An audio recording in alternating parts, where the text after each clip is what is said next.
તો સમાચારની શરૂઆત કરી મહત્વના સમાચારથી તો ગુજરાત સરકાર આર્થિક વિકાસ અને માથાદીઠ આવક વધ્યાના દાવા કરીને વિકાસના ઢોલ તો વગાડે છે, પરંતુ આ જ દાવાઓ વચ્ચે સામે આવેલા આંકડા સરકાર માટે અસહજ સવાલો ઊભા કરે છે।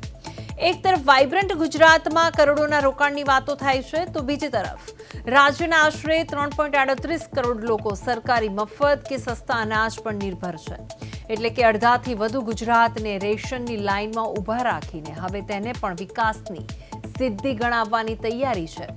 તો તાજેતરમાં કેન્દ્ર સરકારના એક રિપોર્ટમાં થયેલા આંકડાઓ રાજ્યની કથળતી આર્થિક સ્થિતિ અને ગરીબાઈની ચરમસીમા તરફ સ્પષ્ટ ઇશારો કરે છે। જો માથાદીઠ આવક ખરેખર વધી રહી હોય તો આટલી મોટી વસ્તીને સરકારી અનાજની જરૂર કેમ પડે? સરકાર માટે અનાજનું વિતરણ રાહત હોઈ શકે, પરંતુ તેને સિદ્ધિ ગણાવવી એ ગરીબાની પડદો નાખવા માટે જેવું છે। વિકાસના દાવાઓ વચ્ચે વધતી નિર્ભરતા સ્પષ્ટ કરે છે કે ચમકતા ગુજરાતની પાછળ સામાન્ય માણસની આર્થિક મુશ્કેલીઓ હજુ યથાવત છે।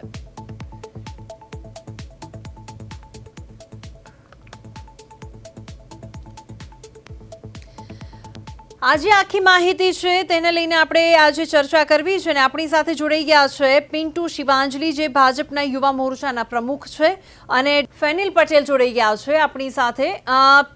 પિન્ટુભાઈ અને ફેનિલભાઈ, આપનું સ્વાગત છે પ્રદેશ 24 ગુજરાતીમાં। હવે આખી આ જે વાત છે, મફત અનાજ વહેંચીને સરકાર સિદ્ધિ રજૂ કરે છે, ફેનિલભાઈ, તેને લઈને તમારે કંઈ કહેવું છે? હા મેમ, મારે એટલી જ ટિપ્પણી કરવી છે। સરકાર જે સિદ્ધિ મતલબ પ્રાપ્ત કરવાની કોશિશ કરી રહી છે, મફત અનાજની જરૂરિયાત એ સરકારના જે વિકાસના દાવાઓ કરે છે તે તદ્દન ગેરવ્યાજબી છે। કોંગ્રેસ તરફથી, એટલે કે હું ફેનિલ પટેલે કહી શકું કે સરકારની જે યોજના છે જેમાં 3 કરોડથી વધુ લોકો જે સરકારી અનાજ ઉપર નિર્ભર છે, એ સરકારે આંકડા રજૂ કર્યા છે, જેની અંદર આપણે સ્પષ્ટ રીતે માની શકીએ કે સરકારે જે રીતે માથાદીઠ જે આવકની વધારાની વાત કરી હોય કે સામાન્ય પરિવારોની આવક અને રોજગાર જે વધારવાની વાત કરી હોય, જેની અંદર જે દાવાઓ એમને મતલબ જે કરવામાં આવે છે તદ્દન રીતે નિષ્ફળ છે। અને ખરેખર જે ગરીબ માણસો અનાજની ઉપર જે નિર્ભર છે એ આપણી ક્યાંક ના ક્યાંક સરકારની નિષ્ફળતા કહી શકાય। આના ઉપર સરકારે યોગ્ય પગલાં લેવા જોઈએ, ના કે એને સિદ્ધિ ગણાવવી જોઈએ। બિલકુલ। હવે પિન્ટુ શિવાંજલી છે, જે ભાજપ યુવાના મોરચા છે, વારંવાર અમારી ટીમ તેમને કોલ કરી રહી છે પણ તે ઉપાડી નથી રહ્યા, એટલે ક્યાંક ને ક્યાંક સવાલ બીજો એ પણ છે કે કદાચ જવાબ આપવામાં તેઓ પાછી પાની કરી રહ્યા છે, ફેનિલભાઈ। બેન, કારણ કે જે અનાજ આપણે મફત આપવી જોઈએ એ કોંગ્રેસની જ યોજના હતી અને આની અંદર કંઈ ખોટું પણ નથી। ગરીબ વ્યક્તિઓને અનાજ આપવું એ આપણી મતલબ પરંપરા અને સરકારની ફરજ પણ ગણાય, પરંતુ જે આંકડાઓ દિવસે ને દિવસે વધી રહ્યા છે જેને આપણે ઘટાડવા જોઈએ અને લોકો અનાજ ઉપર નિર્ભર ના રહે, પરંતુ આર્થિક રીતે જે રીતે નોકરી કરે, ધંધા કરે અથવા મિડલ ક્લાસ લોકો જે ધંધા કરે છે એ લોકોની આવકની અંદર ચોક્કસપણે વધારો થાય અને લોકોને ક્યાંક મફત અનાજ લઈને પોતાની જીવન જરૂરિયાત પૂરી કરવી પડે એવી ફરજ ના પડે, એ માટેના આપણા પગલાં લેવા જોઈએ। જેના માટે આપણે રોજગારી વધારવી જોઈએ।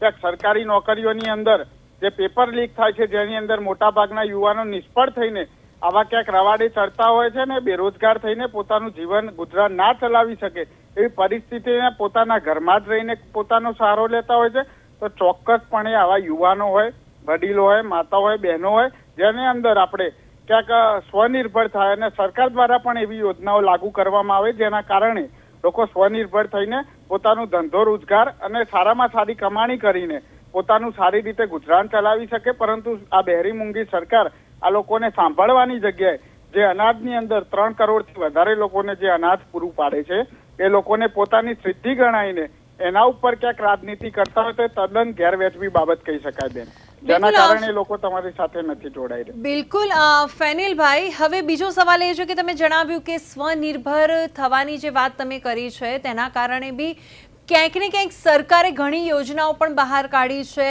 મહિલાઓ હોય કે અન્ય ઘણા એવા ગરીબ લોકો છે તે લોકો માટે વારંવાર અનેક યોજનાઓ બહાર પાડવામાં આવે છે, તો ક્યાં પ્રોબ્લેમ આવે છે? બેન, હું ચોક્કસપણે કહી શકું છું કે જે યોજનાઓ બહાર પાડવામાં આવે છે, તમે લિસ્ટ જોઈ શકો તો જુલાઈ ની અંદર 3.38 કરોડ લોકોએ મફત અનાજ અને સસ્તું અનાજ મેળવ્યું છે. જે લોકો આપ માની શકો છો કે ગરીબી રેખા હેઠળ જીવી રહ્યા છે, જે લોકોને પૂરતા પ્રમાણની અંદર ધંધા રોજગાર કે પોતાની પરિસ્થિતિ સમજીને પોતાના બાળકોને સારો અભ્યાસ કરાવી શકે કે પોતાનું ગુજરાન ચલાવી શકે એવી પરિસ્થિતિની અંદર નથી. જો આ લોકોની માટે ક્યાંક સરકારે તમે કીધું એ પ્રમાણે યોજનાઓ લાગુ કરી હોય, એ મહિલાઓ હોય, યુવાનો હોય કે વડીલો હોય, પરંતુ આ યોજનાઓ માત્ર કાગળ ઉપર છે.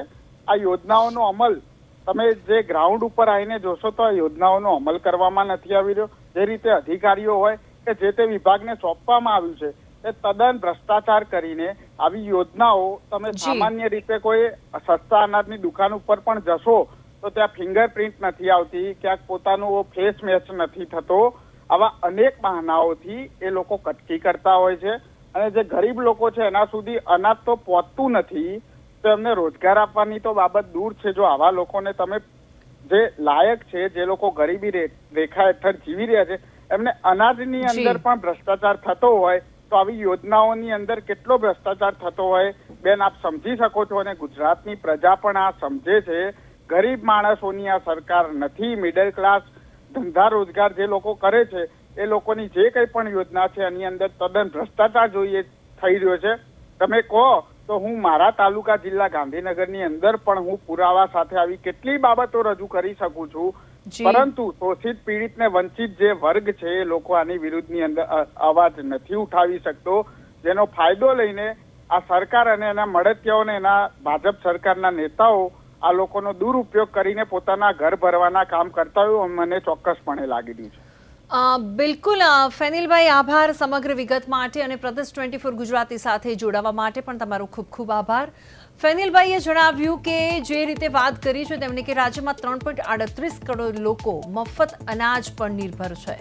સરકાર માટે આ સિદ્ધિ હશે, પણ ક્યાંક ને ક્યાંક સવાલ એ થાય છે કે ગુજરાતમાં ગરીબાઈ ચરમસીમા પર પહોંચી ગઈ છે. એટલે ગરીબાઈનું પ્રમાણ આપણા ગુજરાતની અંદર વધ્યું છે એ થોડીક શરમજનક બાબત કહેવાય. એટલે સરકારે થોડું ધ્યાન આપવાની પણ જરૂર છે.